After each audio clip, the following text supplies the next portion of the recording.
आज आपण उपवास स्पेशल आप्पे पात्रामध्ये कमीत कमी तेलात साबुदाण्याचे वडे बनवणार आहोत. तेही अगदी मस्त खुसखुशीत. बघा, अगदी छान झालेले आहेत. अजिबात जास्त तेलाचा वापर न करता कमीत कमी तेलामध्ये आपण हे वडे बनवणार आहोत आणि त्याच्याबरोबर छान अशी उपवासाची चटणी देखील बनवणार आहोत. नमस्कार, स्नेहल रेसिपीमध्ये तुम्हा सर्वांचं स्वागत आहे. तर या ठिकाणी साबुदाण्याचे वडे बनवण्यासाठी आपल्याला साबुदाणा लागणार आहे. तर हा साबुदाणा मी रात्रीच भिजवलेला होता. सकाळी साबुदाण्याचे वडे बनवायचे असतील तर रात्रीच साबुदाणा भिजत घालायचा. आणि हा भिजवलेला साबुदाणा आता आपण एका मोठ्या वाटीमध्ये काढून घेऊया. तर मीडियम आकाराची वाटी आहे, त्या वाटीने मी 1 वाटी साबुदाणा भिजत घातलेला होता.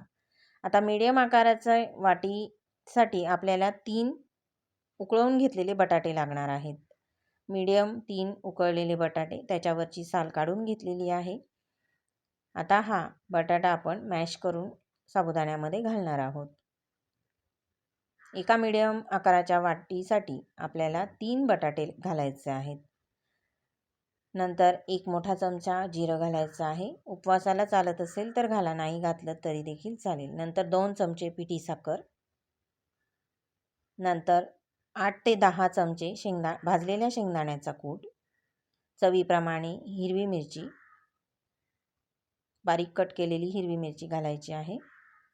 ही फिक्की मिरची आहे, खूप तिखट नाही आहे. चवीनुसार मीठ घालायचं आहे. आणि छान वड्यांना चटपटीतपणा यावा त्याच्यासाठी अर्ध्या लिंबूचा रस घालायचा आहे. मस्त आंबट गोड असे छान चटपटीत साबुदाण्याचे वडे लागतात. आणि एकदम कमीत कमी तेलामध्ये, आणि किती पण तुम्ही खा तरी त्याचा त्रास होणार नाही, इतके छान वडे तयार होतात. आता सगळं साहित्य आपण मिक्स करून घेणार आहोत. या ठिकाणी तुम्ही कोथिंबीर पण घालू शकतात. मी कोथिंबीर घालायची विसरले. जर तुम्हाला उपवासाला चालत असेल तर याच्यामध्ये बारीक कट करून मूठभर कोथिंबीर पण घालायची, छान लागतात मग अजून वडे. मी या ठिकाणी कोथिंबीर घालायची विसरली आहे, तर मी चटणीत घालणार आहे कोथिंबीर.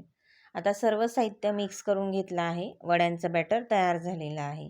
वड्यांचं बॅटर तयार झाल्यानंतर आपण कमी गॅसवर आता आप्पे पात्र गरम करायला ठेवणार आहोत.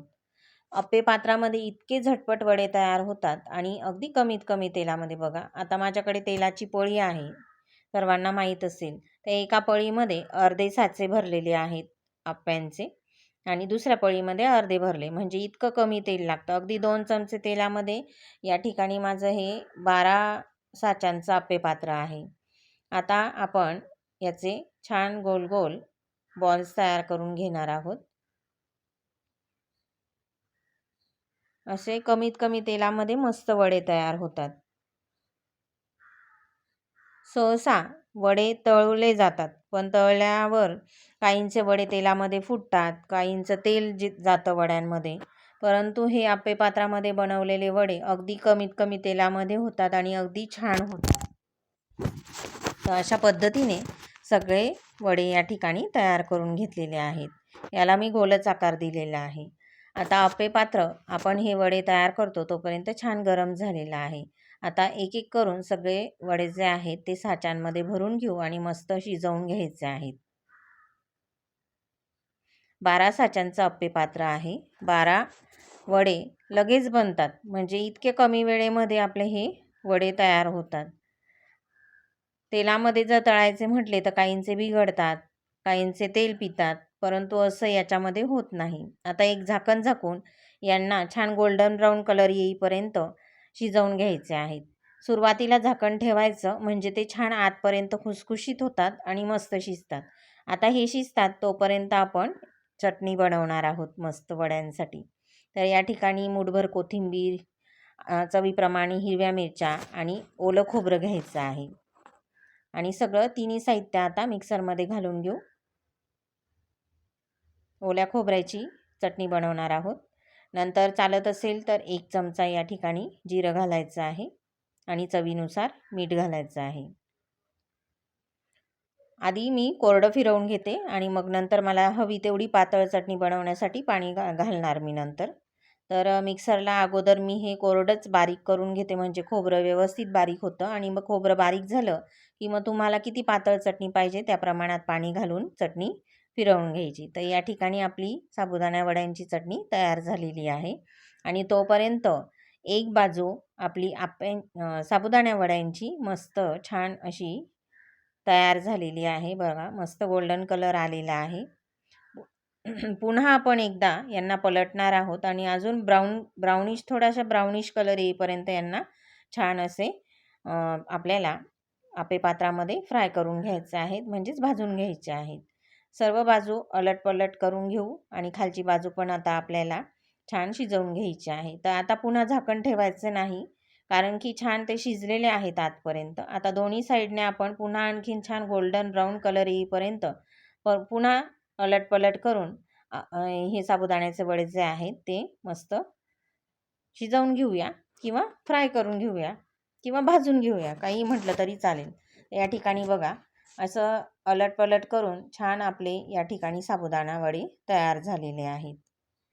आणि मस्त असे गोल्डन ब्राऊन कलर येईपर्यंत त्यांना छान आपल्याला भाजू द्यायचे आहेत.